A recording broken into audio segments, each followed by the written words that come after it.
Astaghfirullah wa ala alihi wa sahbihi wa mawalah wa la hawla wa la quwata illa billahi wa ba'du. Alhamdulillah, segala puja dan puji hanya milik Allah subhanahu wa ta'ala. Salawat dan juga salam kita hadiahkan kepada Rasul kita Nabi besar Muhammad sallallahu alaihi wa ala alihi wasallam.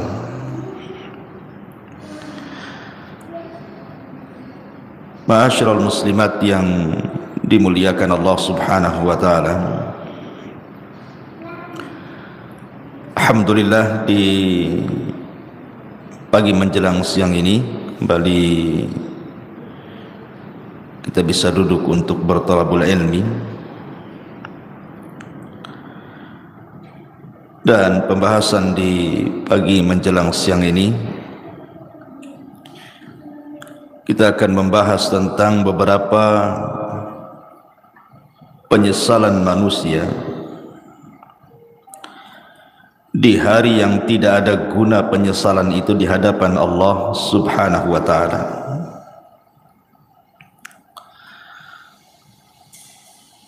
Ma'asyiral muslimat yang dimuliakan Allah subhanahu wa ta'ala, apa saja keinginan-keinginan manusia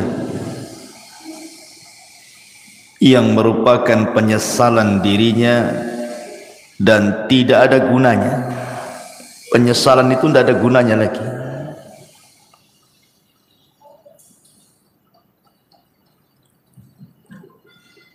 Kalau kita lihat di kehidupan kita ini, kita bertanya kepada orang-orang yang diberikan kekayaan oleh Allah subhanahu wa ta'ala, pasti keinginan mereka itu ingin bertambah kaya lagi. Karena biasanya orang-orang yang diberikan dunia itu mereka tidak akan puas dengan dunia yang dimilikinya. Makanya Anas bin Malik radhiyallahu an mengatakan, menukilkan sabda Nabi sallallahu alaihi wasallam, "Lau anna libni Adam wadiyan min dhahab." Kalau seandainya anak Adam ini memiliki satu lembah semua emas, ahabba ayyakuna lahu wadiyan, pasti dia berkeinginan untuk menambah 2 lembah emas lagi. Walan yamla'a fahu illa turab wa yatubullahu ala man tab. Dan orang ini tidak akan puas mengejar cita-citanya untuk mengumpulkan dunia kecuali tanah yang menimbunnya. Kalau sudah ditimbun tanah, baru tahu, barulah dia menyesal. Ma'asyiral muslimat yang dimuliakan Allah azza wa jalla, setiap manusia itu pasti akan melewati padanya sakaratul maut. Tidak ada satupun manusia pasti akan melewati yang disebut dengan sakaratul maut. Karena Allah subhanahu wa ta'ala mengatakan, wajaat sakratul maut bil haq dzalika ma kunta minhu tahid. Dan akan datang sakaratul maut, dan itu sebuah kebenaran. Itulah yang membuat manusia lari padanya. Apabila malaikat maut sudah dekat dengan kita, dan malaikat-malaikat pembantu malaikat maut ikut serta di dalamnya yang disebut dengan Rasulul Maut, Rasul-Rasul kematian. Ketika malaikat maut mulai mencabut nyawa kita, maka dimulai dari ujung jari jemari setiap manusia Kemudian ruh itu berjalan sedikit demi sedikit sampai di tenggorokan. Ketika nyawa di tenggorokan inilah, maknanya manusia sudah tidak akan selamat lagi. Hatta idza balagatit tarak wa qila man rah. Sampai ketika ruh itu sampai di tenggorokan manusia, tidak ada yang bisa meruqyah dia mengembalikan ruh ke dalam jasadnya. Disitulah dia terbayang keinginan-keinginan, penyesalan-penyesalan yang tidak ada guna penyesalan itu. Apa saja penyesalan-penyesalan yang akan dirasakan saat detik orang sakaratul maut itu? Walaupun dia menjerit kepada Allah Subhanahu wa taala untuk dikembalikan ke dunia, melaksanakan penyesalan yang sudah ia tinggalkan, baik perkara yang harus dilaksanakan atau perkara yang harus ditinggalkan, percuma saja penyesalan kala itu. Inilah kita akan bahas beberapa penyesalan-penyesalan ketika orang berada fi firashil maut, tempat tidur kematian. Apa saja penyesalan-penyesalan itu? Ma'asyiral muslimat yang dimuliakan Allah Azza wa Jalla, kita harus bedakan keinginan orang-orang yang beriman saat detik-detik kematiannya dengan cita-cita orang-orang yang mereka jauh daripada keimanan. Maka penyesalan mereka tidak ada gunanya. Contoh saja umniyatus salihin, kehendak dan cita-cita orang-orang saleh.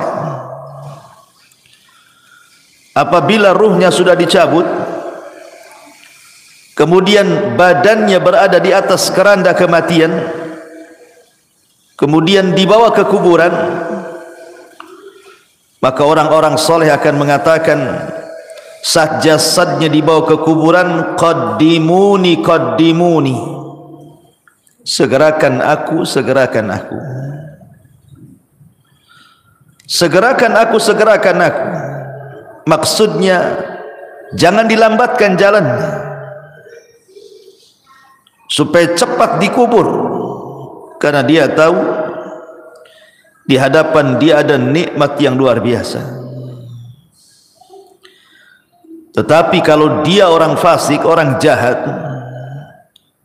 maka dia akan berteriak kepada orang-orang yang membawa jasad dia ke kuburannya dan mengatakan, ya wailaha aina yadhhabuna biha.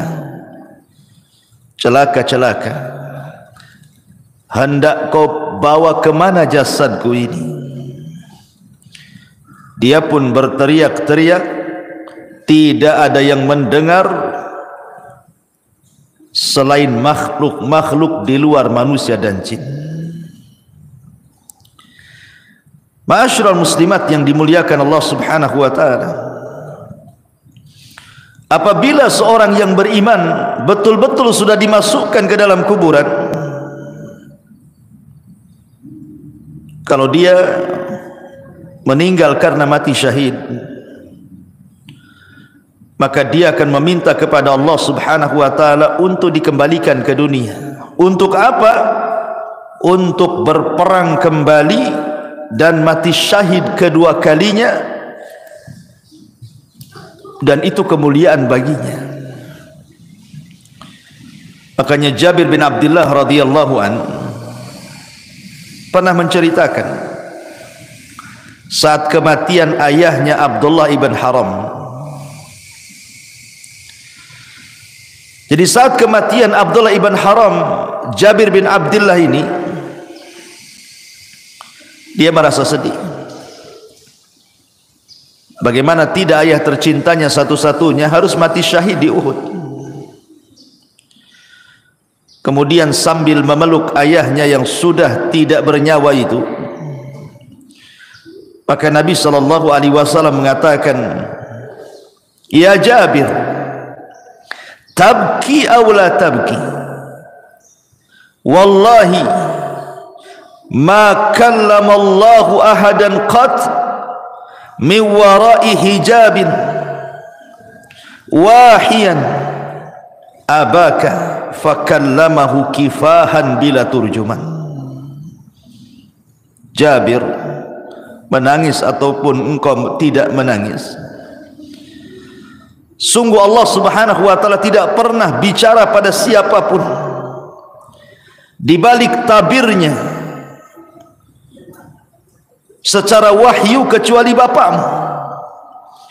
Bapakmu diajak bicara oleh Allah tanpa penerjemah,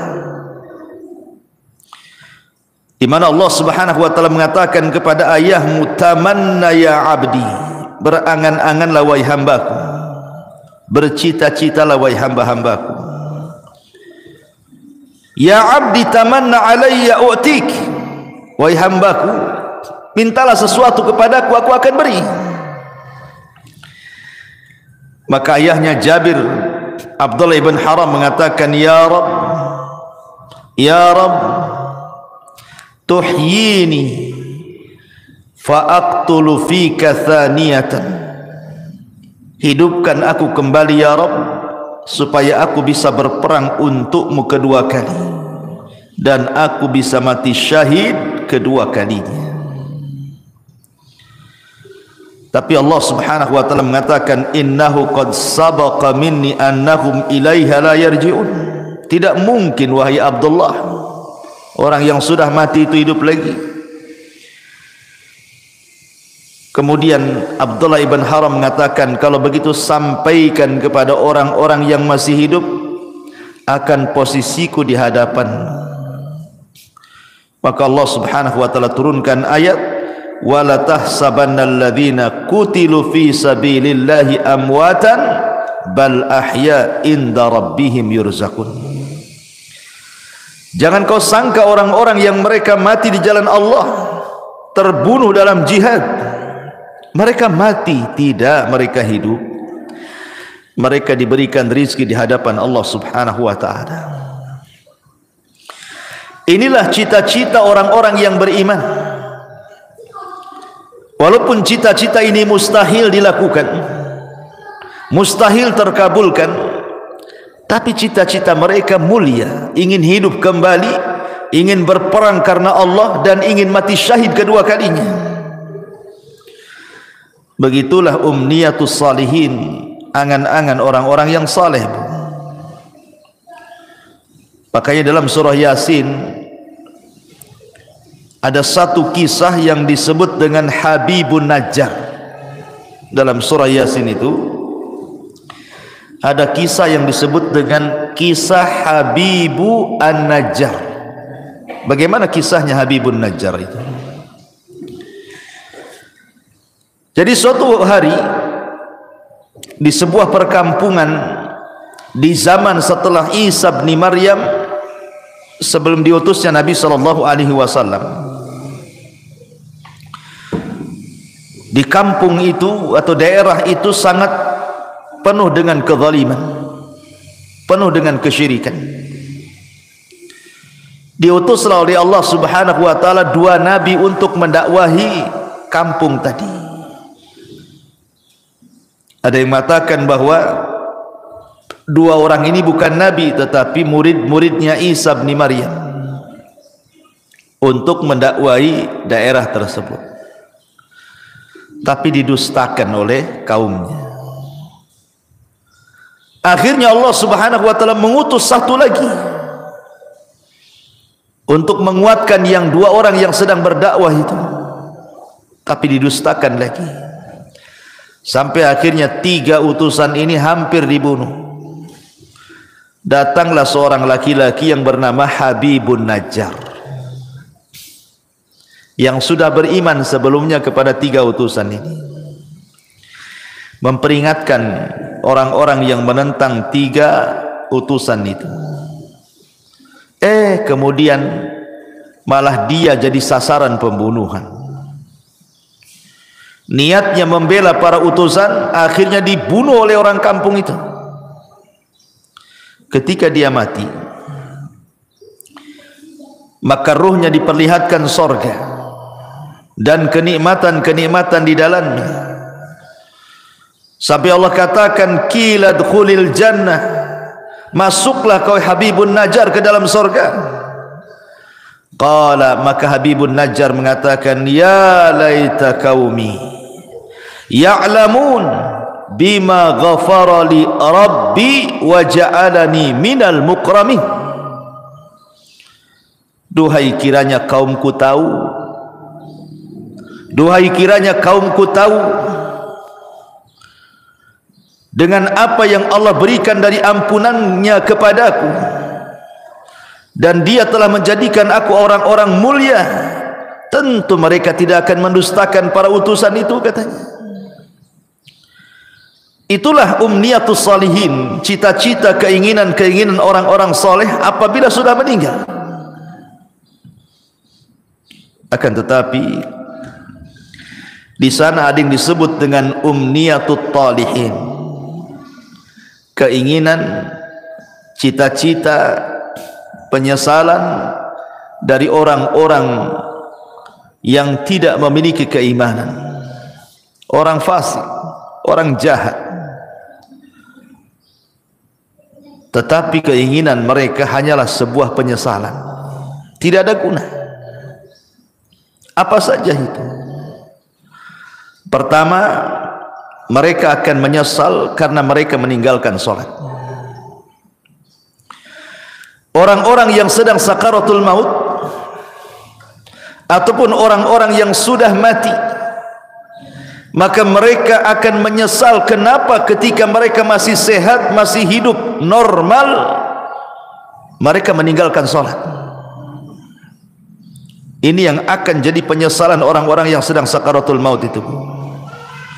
Kenapa dulu aku meninggalkan sholat? Sampai-sampai disebutkan dalam hadis Abu Hurairah radhiyallahu anhu, suatu hari Nabi SAW lewat di sebuah kuburan. Kemudian Nabi bertanya, man sahibu hadal qabri, siapa yang dikubur di sini? Rasul bertanya kepada para sahabat, siapa orang yang dikubur di kuburan ini? Maka para sahabat mengatakan, fulan wa fulan, fulan dan fulan wahai Rasul. Maka Nabi SAW mengatakan, rak'atani ahabbu ila hadha min baqiyati dunyakum, wa fi riwayatin rak'atani khafifatani mimma tahkiruna yaziduha hadha fi amalihi ahabbu ilaihi min baqiyati dunyakum. Kata Nabi, 2 rakaat lebih dicintai orang yang ada di kuburan ini dibandingkan dunia yang kalian miliki. Dalam riwayat, 2 rakaat solat yang ringan yang kalian remehkan, tapi itu bisa menambah amalannya, itu lebih dicintai orang yang dikubur ini dibandingkan seisi dunia yang kalian miliki. Subhanallah. Orang-orang yang dikubur itu, Bu, atau orang-orang yang sedang sakaratul maut itu, mereka dicita-citakan ingin sholat, walaupun hanya 2 rakaat yang ringan, yang mudah dilakukan, tapi apalah gunanya penyesalan itu? Menyesal dia kenapa tidak sholat, menyesal kenapa dia tidak melakukan 2 rakaat sholat, tapi apa gunanya penyesalan itu? Tidak ada guna. Tidak ada guna penyesalan itu. Padahal Nabi SAW saat detik-detik wafatnya, apa kata Rasul? As-salatu salat wa ma malakat aimanukum.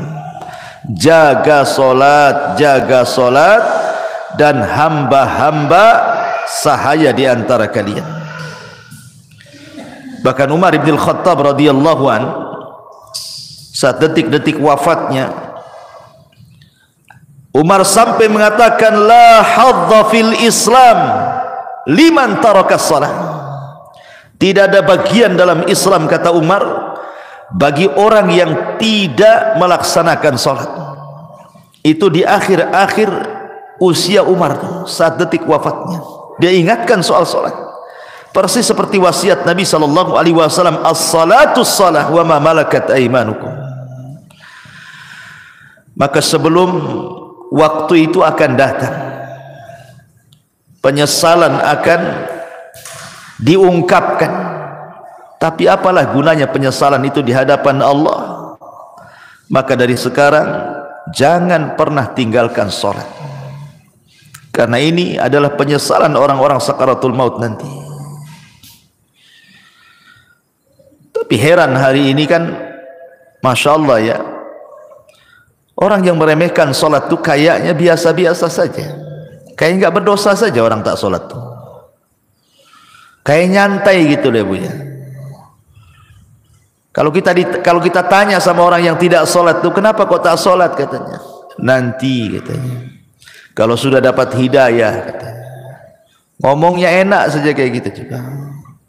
Bukankah engkau seorang muslim, kenapa kau tidak solat, katanya. Entah kenapa saya malah solat, katanya. Kayaknya bukan beban bagi dia gitu ya. Padahal orang yang meninggalkan solat itu bisa kafir tuh.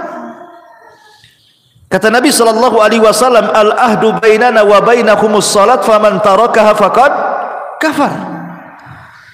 Perbedaan kita loh dengan orang kafir itu solat.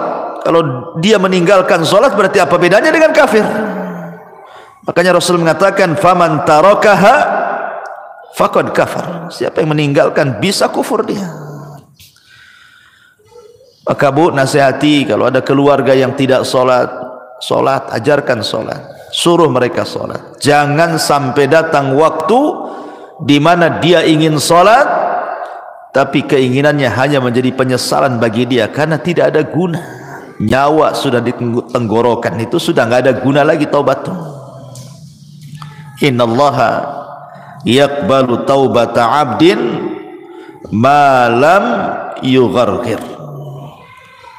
Sungguhnya Allah Subhanahu wa taala itu hanya menerima taubatnya seorang hamba sebelum nyawa di kerongkongan. Ini yang pertama. Penyesalan yang kedua, as-sadaqah, sedekah.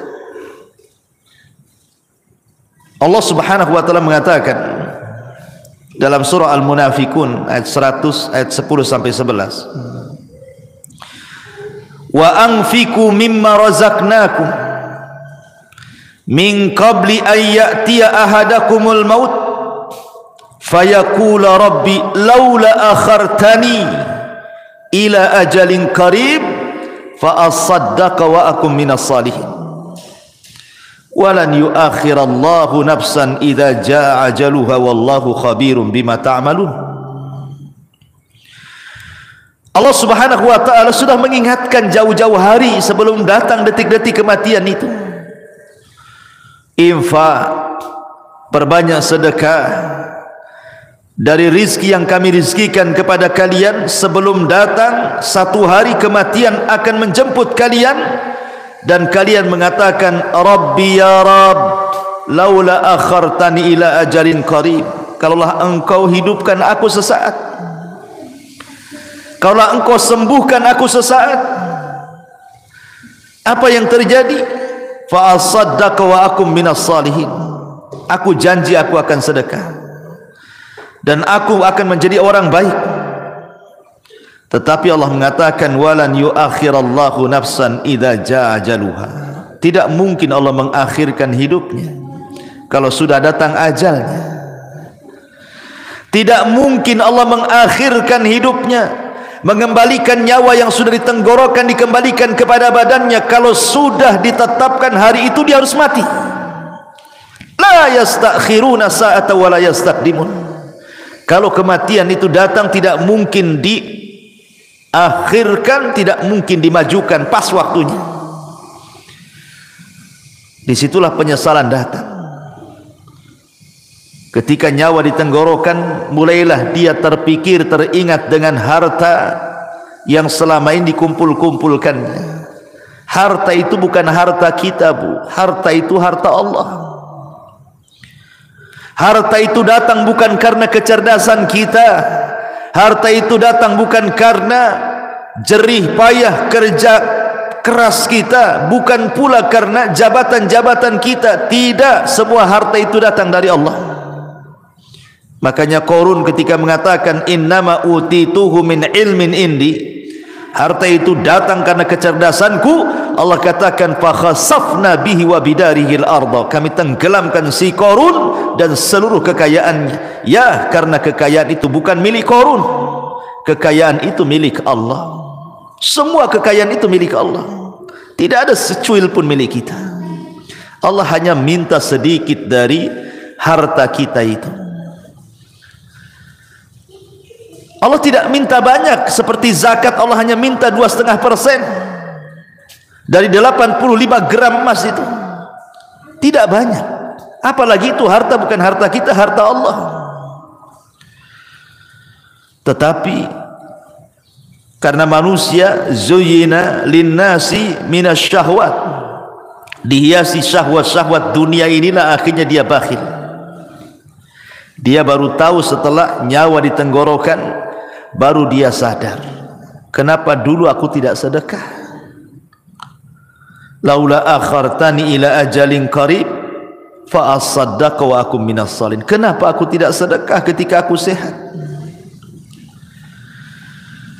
Maka bagi anda yang Allah subhanahu wa ta'ala limpahkan rizki yang luas, dengan mudah anda mencari rizki itu tanpa ada kesulitan, itu nikmat yang besar yang Allah subhanahu wa ta'ala anugerahkan kepada anda.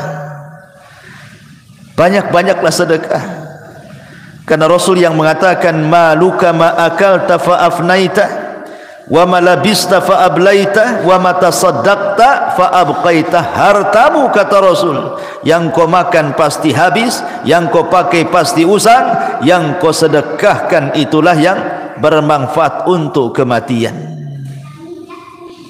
Karena apabila seseorang meninggal dunia, Bu, nyawa sudah dicabut oleh Allah,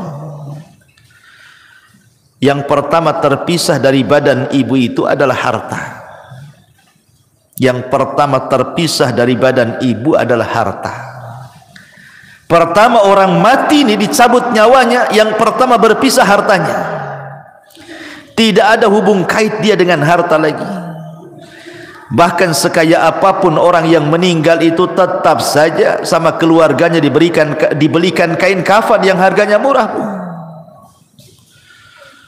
Bukan karena dia orang kaya kafannya mahal, tidak, kafannya pun tetap itu juga yang sangat murah, tidak berharga tuh. Karena pertama kali dia meninggal, yang terpisah dari hidup dia itulah hartanya dulu. Baru kemudian dibawa di atas keranda, diiringi dengan keluarganya, kemudian dimasukkan ke liang lahat, kemudian dikubur di situ sama keluarganya, kemudian keluarganya pulang, barulah dia terpisah dengan keluarganya. Tapi yang pertama terpisah dari badannya adalah hartanya. Di saat itulah dia menyesal dan mengatakan laula akhartani ila ajalin qarib fa asaddaqa wa akum minas salihin. Ya Rabb, kalaulah engkau akhirkan kehidupanku sesaat, tidak apa-apa, aku akan sedekahkan tuh harta-hartaku tuh, dan aku akan termasuk orang yang baik. Tetapi apakah umniyatut talihin ini, cita-cita orang-orang yang seperti ini bermanfaat bagi dia? Tidak ada guna. Harta sebanyak apapun kalau anda sudah meninggal, harta itu tidak bisa diambil lagi oleh anda, kan? Karena sudah menjadi rebutan ahli warisnya. Kenapa ketika kita masih hidup kita tidak sedekah, ketika sudah mati baru kita teringat sedekah? Itu namanya penyesalan yang tidak guna, Bu. Penyesalan yang tidak ada guna bagi dia, percuma penyesalannya. Ini yang kedua, sedekah. Yang ketiga, al-amalus saleh, beramal saleh. Allah subhanahu wa ta'ala berfirman dalam surah Al-Mu'minun ayat 99 sampai 100. Allah mengatakan hatta idza jaa ahadahumul mautu qala rabbirji'uni la'alli a'malu salihan fima tarak kalla innaha kalimatun huwa qailuha wa min waraihim barzakhun ila yaumi yub'atsun.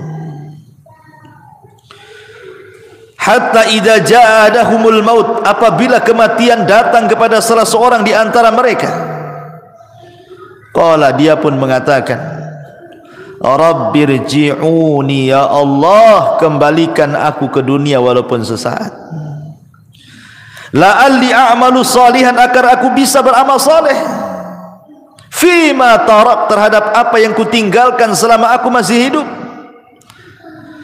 Jadi orang-orang ini, Bu, apabila nyawa di tenggorokan, apabila nyawa sudah di tenggorokan, sudah tidak mungkin diselamatkan, tidak mungkin lagi hidup lagi orang ini, maka dia akan menjerit-jerit dan mengatakan, rabbirji'uni, rabbirji'uni, ya Allah, kembalikan aku ya Allah.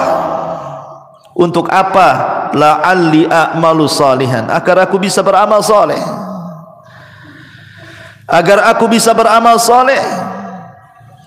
Fima tarak, dulu aku tinggalkan itu. Tapi Allah bantah dengan mengatakan, kalla innaha kalimatun huwa qailuha, ya Abdullah, mustahil, itu angan-anganmu saja. Mustahil kau dikembalikan, itu angan-anganmu saja. Wa min waraihim barzakhun ila yaumi yub'atsun, karena antara dirimu dan dunia itu ada dinding pemisah yang disebut dengan barzah. Mustahil kau kembali ke dunia. Maka sebelum datang penyesalan yang tidak ada guna itu, Bu, perbanyak amal soleh, perbanyak amal soleh. Amal soleh kan banyak, baik yang bermanfaat untuk diri sendiri ataupun amal soleh yang bermanfaat untuk orang lain. Sekecil apapun amal itu pasti akan dibalas oleh Allah. Wa man ya'mal mithqala dzarratin khairan yara wa man ya'mal mithqala dzarratin syarran yara. Tapi apalah gunanya umniyatu talihin ini? Kalau sudah detik-detik wafat tiba-tiba mikir amal saleh, enggak ada guna. Enggak ada gunanya. Yang ada dia akan dipertanggungjawabkan di hadapan Allah Subhanahu wa taala. Ini yang ketiga. Yang keempat, orang-orang yang akan menyesal saat detik-detik sakaratul maut adalah ketika di dunia dia tidak pernah membaca Al-Quran. Di dunia dia tidak pernah membaca Al-Quran.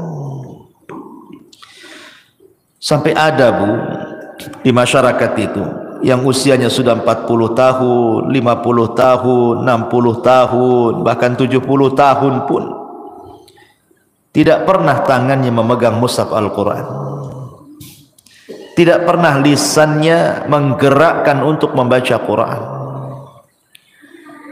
Subhanallah. Di masyarakat itu ada, dia muslim KTP-nya, tapi sama Quran itu tidak pernah baca. Apalagi ketika Allah memberikan fitnah kepada kita berupa handphone ini, dia bisa loh mengikuti berita politik, berseri. Hari ini apa beritanya, besok apa beritanya, lusa apa beritanya, terus diikuti itu. Orang berkasus disidangkan di pengadilan, kita tidak ada hubungan kerabat dengan dia, Bu, diikuti kasusnya. Cemana sidang hari ini, cemana sidang besok, cemana sidang lusa, padahal nggak ada manfaatnya untuk kita tuh. Ibu bukan saudara dia, dia pun bukan saudara ibu. Sibuklah ibu cerita tentang persidangan dia, disibukkan hari-hari. Belum lagi yang nonton kuliner tuh, diikutilah itu. Apa nih hari ini dia masak apa nih, besok masak apa, lusa masak apa gitu. Atau artis tertentu yang suka mamer-mamerkan kekayaan itu, Bu, diikutilah blognya itu, jadi subscribe-nya lagi, langganan dia. Wah, ini baru ngupload nih si artis ini. Apalah gunanya ibu dengan artis itu? Nggak ada guna kan? Manfaatnya apa? Dia yang kaya, ibu yang dalam ludah yang nengok di handphone itu kan, nggak ada guna tuh. Ngapain ngikut-ngikut kayak gitu itu? Coba kalau nggak ditonton artis itu, bangkrut juga dia. Jangan ditonton, nggak akan dia dapat duit juga.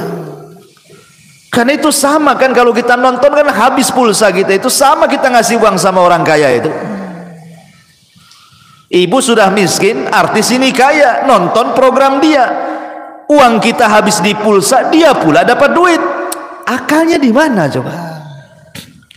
Hilang akalnya orang tuh. Hari-hari kok bisa dia ngikutin tuh ya? Padahal yang ditontonkan kepada kita itu tidak ada guna dunia akhirat tuh.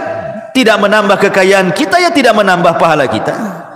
Yang ditonton dia sedang pamer-pamer rumah, pamer-pamer kendaraan, pamer-pamer jalan-jalan, pamer-pamer anaknya, pamer-pamer istrinya, suaminya. Na'udzubillah, thumma na'udzubillah. Ittaqillah, bertakwa kepada Allah, bertakwa, takut kepada Allah. Masih ada program yang manfaat di handphone itu.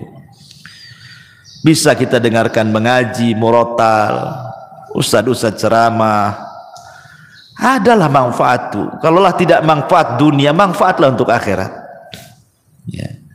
Sekarang tidak ada alasan orang tidak mengaji tuh, karena sekarang handphone sudah di tangan masalahnya, dan aplikasi Quran ada di dalamnya. Kalau dulu orang nenteng-nenteng mushaf itu mungkin malu. Kalau nenteng mushaf kemudian ibu ya sambil kearisan bawa mushaf gitu ya, mushaf gede itu bukan? Pasti kata orang arisan, ibu ini salah tempat, musola sebelah sana Bu katanya. Lah kok bilang musola sebelah sana katanya? Karena ibu nenteng mushaf, disangkanya mau yasinan. Tapi kalau sekarang ini kan nenteng-nenteng handphone ini nggak ada orang malu. Justru kalau ndak punya handphone malu pula dia. Lalu apa alasan kita nanti di hadapan Allah kalau Allah bertanya, kenapa ibu tak baca Quran? Kemudian ibu jawab bagaimana? Mushafnya di masjid ya Rabb katanya. Mushafnya ketinggalan di rumah. Lah itu mushaf ada di tangan loh sekarang. Karena setiap handphone itu ada aplikasi Quran. Tidak ada alasan untuk tidak baca Quran. Dan itu akan ditanya di hadapan Allah Subhanahu wa taala. Wa qala ar-rasul ya Rabbi inna qaumi ittakhidhu hadzal Qur'ana mahjura.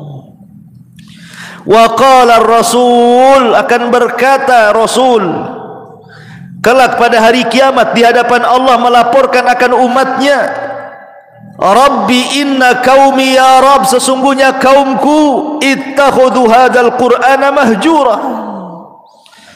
Sepeninggalku mereka sedikit demi sedikit meninggalkan Al-Quran, meninggalkan untuk memegangnya, meninggalkan untuk membacanya, meninggalkan untuk merenungkannya, meninggalkan untuk mempelajari tafsirnya, meninggalkan untuk mengamalkannya, bahkan melanggar isi-isinya. Mahjur. Ini akan datang suatu hari penyesalan, Bu. Ketika detik-detik nyawa di tenggorokan, maka orang akan teringat dengan Al-Quran. Karena salah satu pertanyaan itu juga Quran itu. Wa ma imamu, siapa pimpinanmu itu? Ikut siapa kamu ini? Jawabannya Quran. Jangan sampai detik-detik penyesalan itu datang dan tidak ada guna. Saat ruh sudah di tenggorokan, tiba-tiba kita berpikir dengan Quran, apa gunanya lagi? Anda sudah tidak bisa baca Quran, Anda saja dibacakan Quran. Orang yang detik-detik wafat itu kan sibuk tuh orang-orang baca Quran. Anda saja ditalkinkan tidak bisa ngomong, macam mana mau baca Quran? Apa nunggu kita tidak bisa menyebut kalimat kecuali la ilaha illallah baru terpikir ingin baca Quran? La ilaha illallah. Jangan. Ini akan jadi penyesalan yang tidak ada guna nanti Dari sekarang kalau ada waktu baca Quran. Baca Quran. Ya. Ma'asyiral muslimat yang dimuliakan Allah Subhanahu wa taala. Kemudian yang berikutnya penyesalan yang akan datang adalah dia akan menyesal kenapa di dunia dia tidak berkawan dengan kawan-kawan yang saleh. Karena di dunia ini kan orang terkadang menghabiskan waktu dengan kawan-kawan yang tidak ada manfaat untuk akhirat. Kita lihat para pengusaha, orang-orang kaya itu, ya kawannya sesama pengusaha kan. Kalau orang miskin ya sama orang miskin lah kawannya kan. Pengusaha tak mau juga berkawan sama ibu pula. Ya.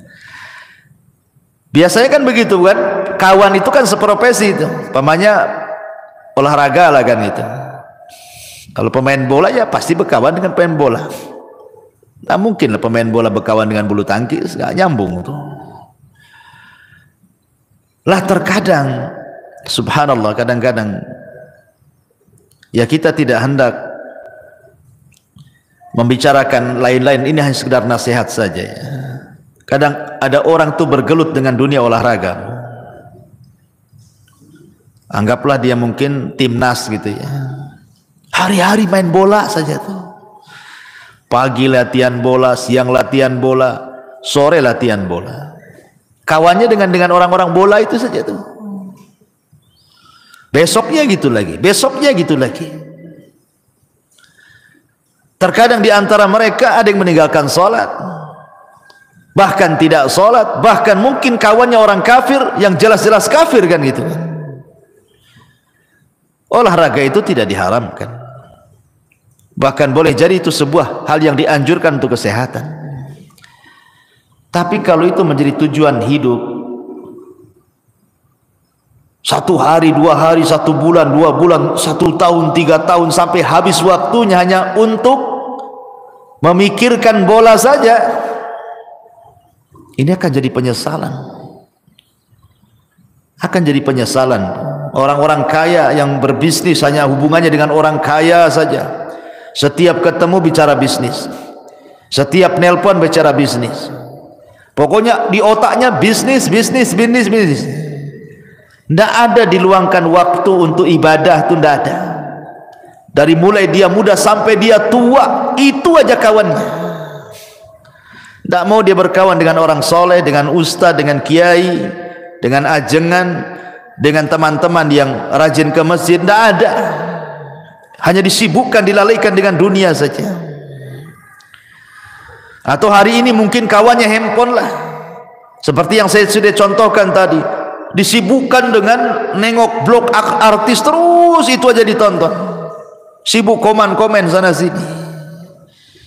Ini akan jadi penyesalan Bu pada hari kiamat. Bahkan dia akan meminta kepada Allah Subhanahu wa taala, di mana penyesalannya akan dikemukakan di hadapan Allah, sebagaimana Allah katakan dalam surah Al-Furqan 27, wa yauma ya'addu dzalimu ala yadayhi yaqulu ya laitani ittakhadtu ma'ar rasuli sabila ya wailata laitani lam attakhid fulanan khalila.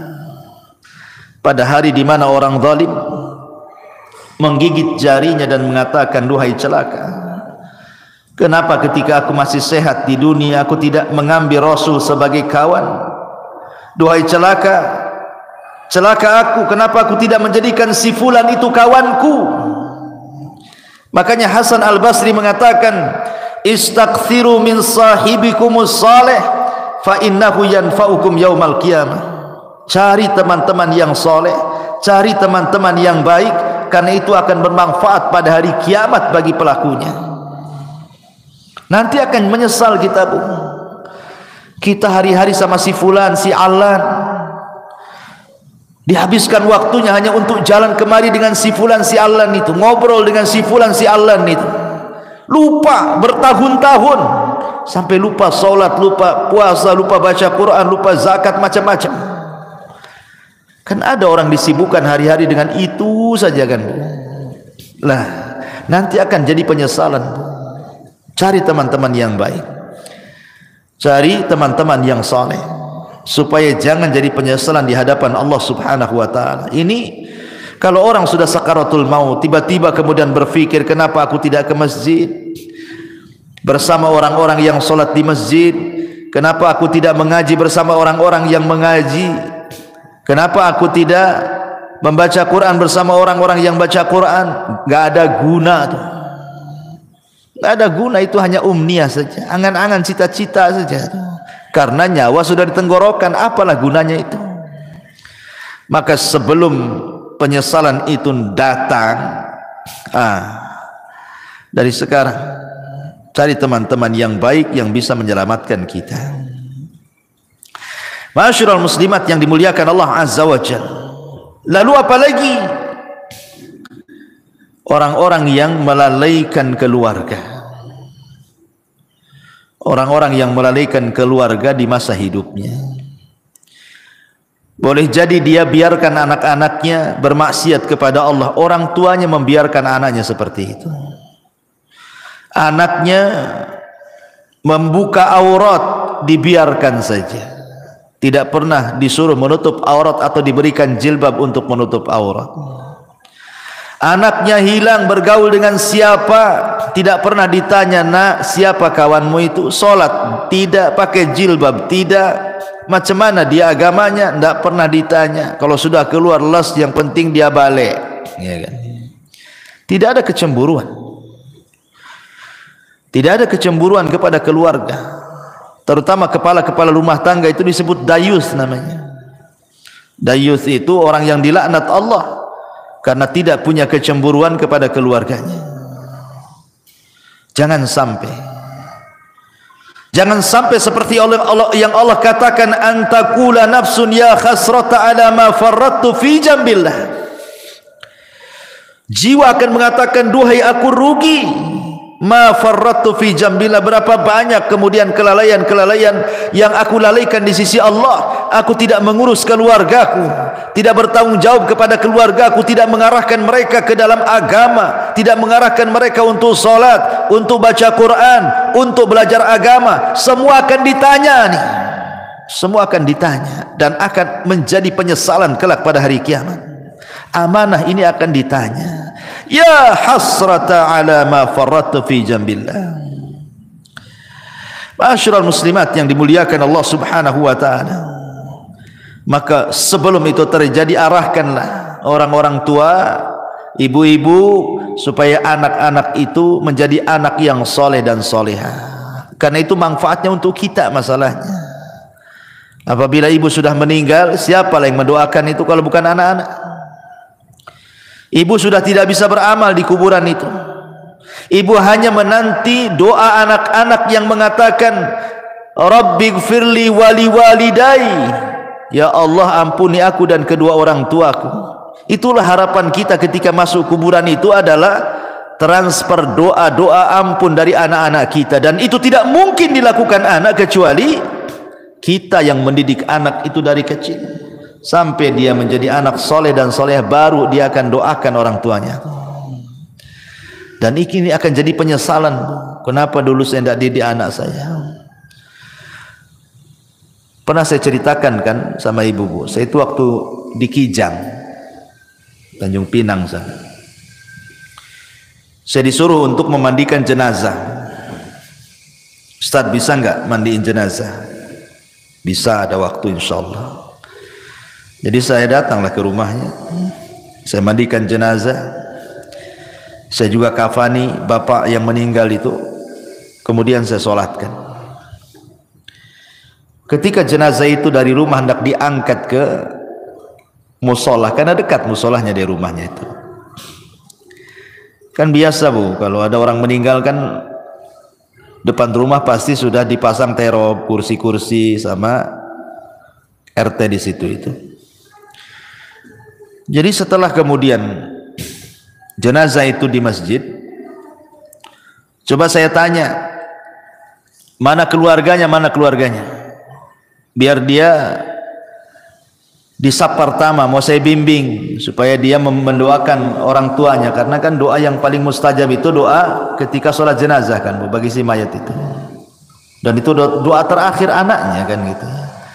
Habis itu tidak akan melihat lagi kekanak-kanak akan dikubur.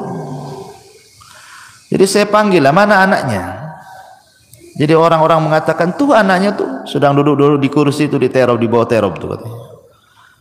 Jadi saya bilang suruhlah mereka nyolati bapaknya tuh. Itu terakhir kali lah saya mau ngomong. Tapi dipanggil-panggil Bu, anaknya nggak ada yang mau sholat, nggak ada yang mau nyolati bapaknya, asik rokokan aja di situ. Sempat saya ngelus dada, subhanallah, ada anak yang durhaka kayak gini kan. Itu bapaknya terakhir mati Bu, anaknya bukan satu orang, ada 5 orang, semua duduk-duduk di situ. Rokokan itu dipanggil-panggil, dia bilang sudah disolatkan aja katanya, disolatkan aja katanya. Tidak mau dia menyolat itu. Ada apa dia dengan bapaknya? Tapi dengan peristiwa ini kita lihat kan, ini yang salah mesti bapaknya nih ketika dia masih hidup. Tidak mungkinlah kalau seandainya bapaknya itu baik mendidik anak-anaknya itu, kok anak-anaknya nggak mau nyolati dia gitu kan? Mesti ada dendam dengan anak-anaknya ini. Ini saya saksikan Bu. Apa menunggu seperti ini gitu ya kan? Orang tua ketika meninggal mau nyolatkan saja anaknya tidak mau gitu kan? Nauzubillah.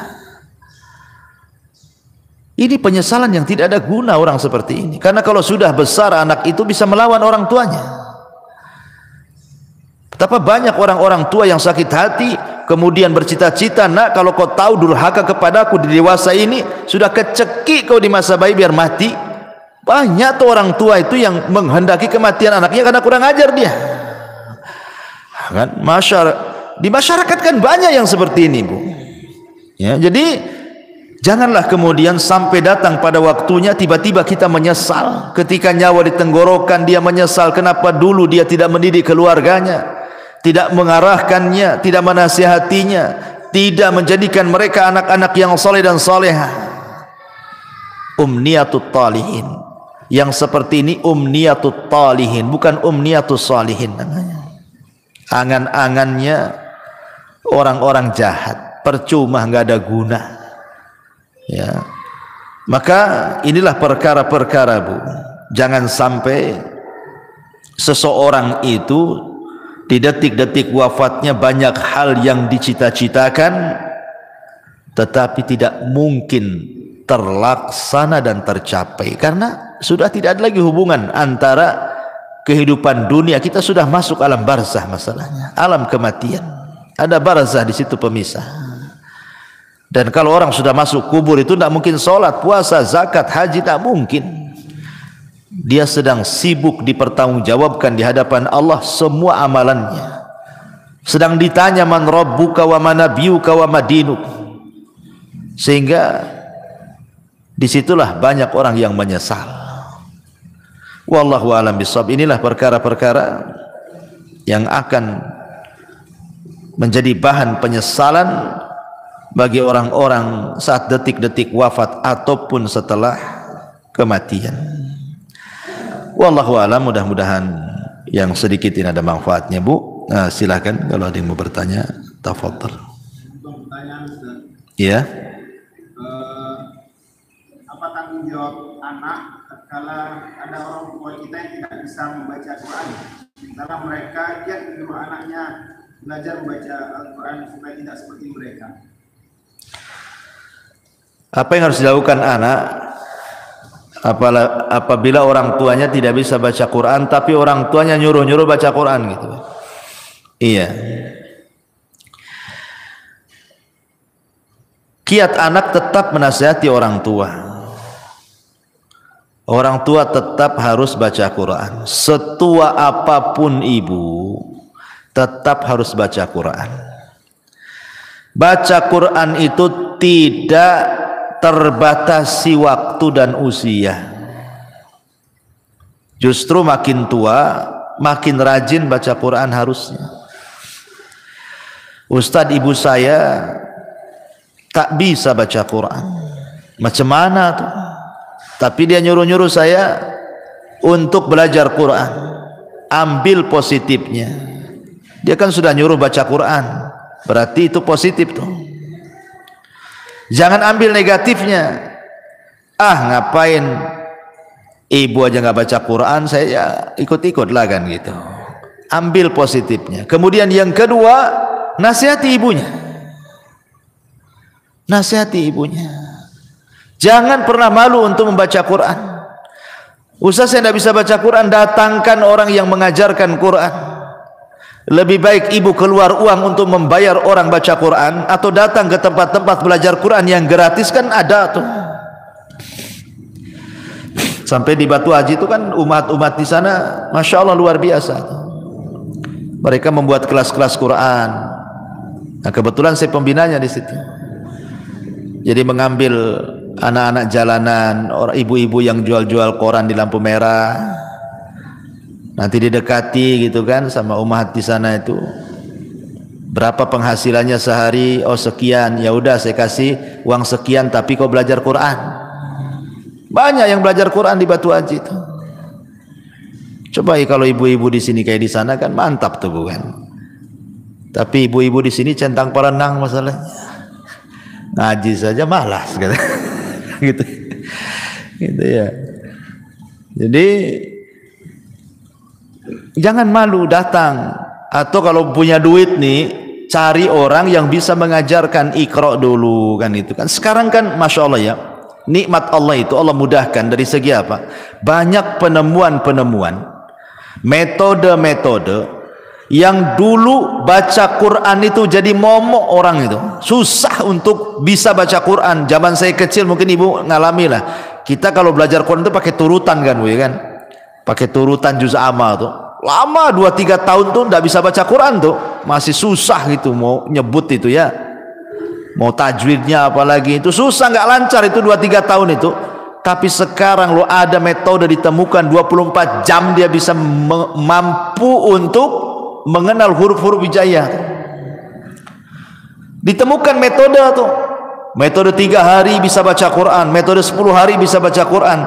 Allah mudahkan loh semuanya dengan ditemukan metode-metode mudah. Lah sekarang sudah ditemukan metode-metode mudah, kok tidak mau belajar Quran? Dulu orang-orang dulu ketika susah ditemukan metode-metode ini sehingga 2-3 tahun baru lancar itu, oh sampai dipecut-pecut sama orang tuanya. Saya masih ingat dulu itu waktu di kampung belajar Quran itu ngantri di depan Pak Ustadz tuh yang ngajar Quran tuh, kalau ngantuk itu diambil korek api bu, kemudian dibakar alisnya tuh. Saya masih ingat itu ya, itu zaman dulu tuh. Nanti nih kalau salah beberapa kali bu, direndam di kolam. Di masjid itu di Jawa Barat tuh kan ada kolam tuh.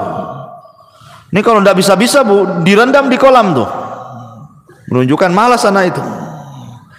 Tuh orang dulu tuh pendidikannya Quran tuh kayak gitu kan. Sekarang alhamdulillah tidak ada kekerasan lagi, dan sekarang juga ditemukan metode-metode mudah gitu. Lah kalau sudah ditemukan metode-metode mudah, kok tidak mau belajar Quran, itu aneh. Ustaz, orang tua saya sudah tua kali, tidak mungkin lah belajar Quran, sakit-sakitan. Ya sudahlah, kalau memang mustahil dia didengarkan Quran saja lah. Dengarkan murotal. Kalau tidak mau belajar Quran, dengarkan Quran. Nah itulah terakhir, apalagi ya. Wallahu a'lam.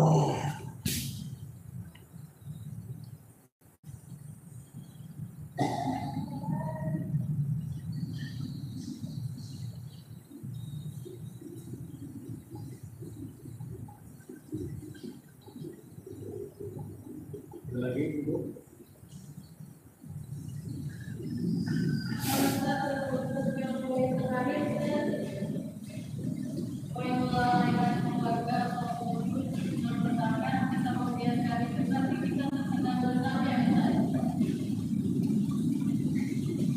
Mana? Gak dengar pertanyaannya. Apa Akhedi?